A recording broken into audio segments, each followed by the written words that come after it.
Ago we uploaded a video talking about how I have had millions of dollars pass through my hands here in the cryptocurrency space in the last 6.5 years that I've been working in crypto. And today we're going to be continuing that video with part 2.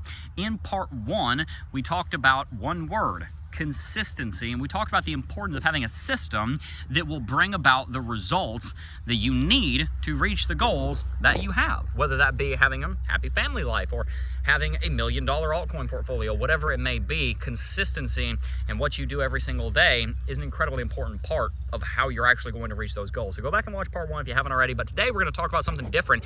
We're going to come at it from another angle. This is another huge area of growth that I have gone through in the last 3 to 4 years, that I will continue to go through for the rest of my life, that has helped me, is helping me, and will continue to help me to reach the goals that I have and we have for our family and our ministry. So let's talk about another thing that I have learned on my journey in cryptocurrency, and that is none other than financial sovereignty. You guys have heard me talk about this for a long time, but I want to tell the story of where this word came from. I was doing the stream, Coffee and Crypto, about 2.5, 3 years ago. This is before I met my wife, so we've known each other for over 2 years now. So it's a little over 2 years ago, probably about 2.5 to 3 years ago.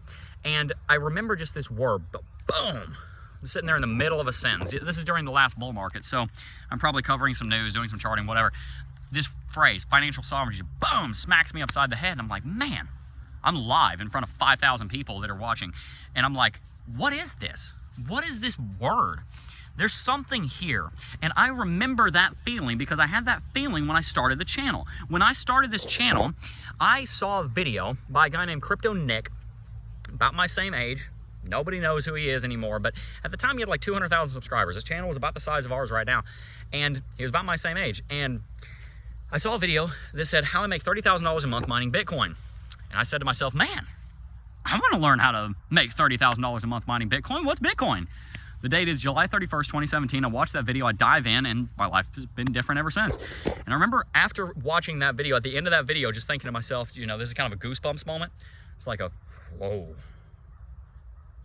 Do you feel that? Something just happened. Like, I don't know what it was, but you can kind of just feel the earthquake in your spirit. Like, this is a moment that I'm going to remember. Something happened here. You've had that moment. I know you have. Had the same moment when the word financial sovereignty popped into my head.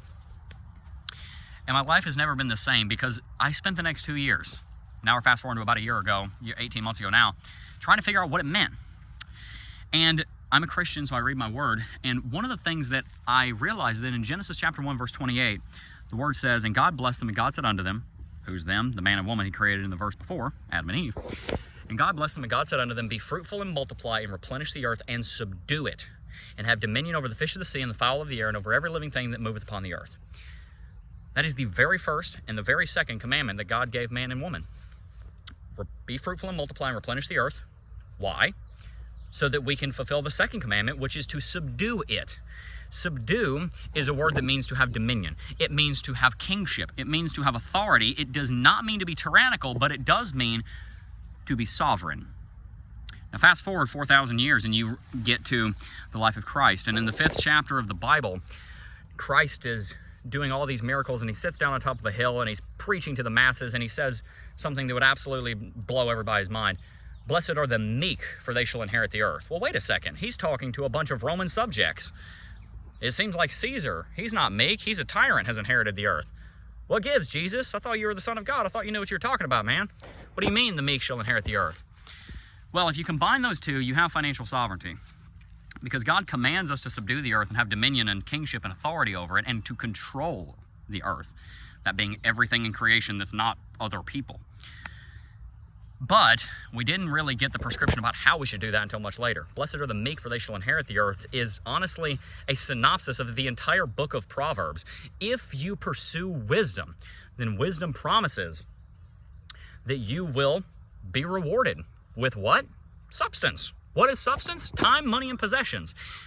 All of this means that if we follow God and we obey his commandments and his precepts, then we will be blessed with righteousness. We will be blessed with treasures in heaven, and we also may be blessed with things, with more time on the earth. Because we were wise, we didn't go play with lions, so we get more time. Because we were wise, we made investments, and so we made more money. Because we were wise, we kept our house free of clutter, and so we had peace. Because we were wise, we inherited the earth. What is the earth? The earth is creation. The earth is beautiful. That's why we're here. The earth was created just for us to inhabit it, just so we could have a conversation with God. And so what I have learned, tying this all back into crypto now, because I know I lost a bunch of you. I know a bunch of people just clicked out because I talked about the Lord. What this all means is that when we have sovereignty over the world and we obey that second commandment to subdue it. What's it? The earth that God just created in the few verses above. When we subdue it with meekness, which means to do things God's way and to trust Him and to follow His law rather than being a tyrant like the Roman Caesar at the time, when we do it His way, we will inherit the earth. Who do you inherit something from? You inherit something from your Father. And notice, an inheritance is something that is given to you. It's not something that you take. It's something that's given to you from your Father. Notice the imagery there. So fast forward 2,000 more years to me sitting in my chair at our old office building, and I get hit with this word financial sovereignty. And I'm shocked, and I kind of am taken aback, and I just sit there, I'm like, man, what does this mean? And then I realize a truth that I will spend the rest of my life teaching, and that is that if we obey wisdom, and we walk in a wise way, and we take control over our time, our money, and our possessions, and we direct the time and the money and the possessions that we have in the right direction, and we understand a truth, which is that we have absolute and total self-control over ourselves through Christ alone, but that we can control absolutely nothing else in life, but we have only the ability to influence it. But when we can bring things under our control, we should, and give it to God in meekness, we'll be blessed. That doesn't necessarily mean you're going to have a $100 million net worth. You know, there are some people that Christ called to sell all they had and give their money to the poor.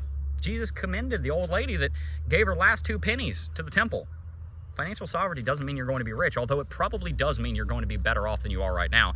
And I guarantee you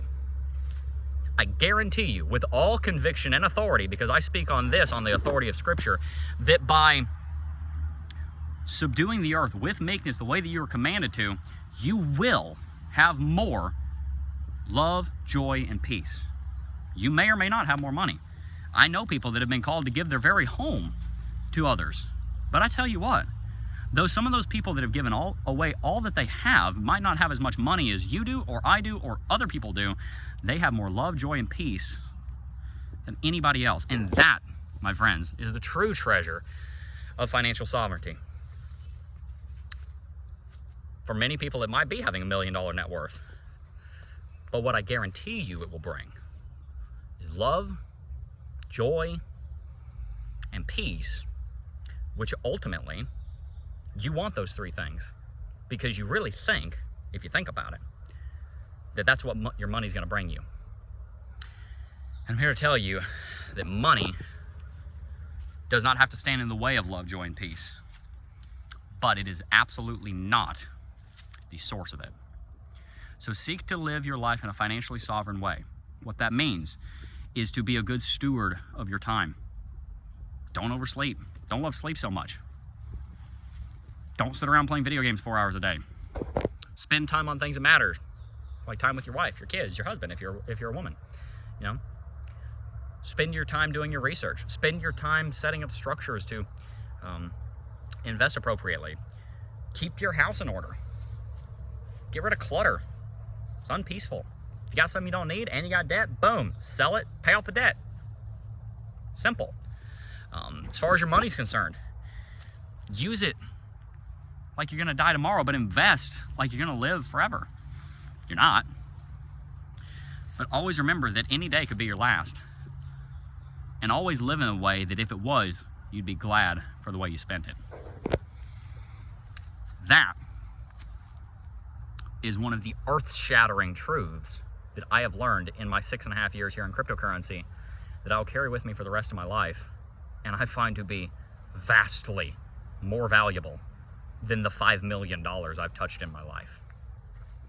I don't say that to brag, but I do want you to know, money, this truth, I'd take it any day. Even if it meant that this back here was not a cool place I come and visit, but this was my bedroom, I would still take that. I'm gonna leave you on a parting note. because the whole idea is to have authority and control over the things that are in your possession. Jesus didn't have much, and so he didn't have much to worry about, which sounds kind of nice in this modern world where we've got a billion things to maintain. When Jesus went into his little tent or into his sleep sack, do you think he took his sandals off and he just threw them? Or do you think he pinched them together and set them up next to the wall? Food for thought. Looking forward to being back on set next week. Really enjoy watching all of your growth here in cryptocurrency. Can't wait to see you coming up soon. Make sure to like the video, subscribe to the channel, hit the post notification bell so you won't miss another beat. Peace.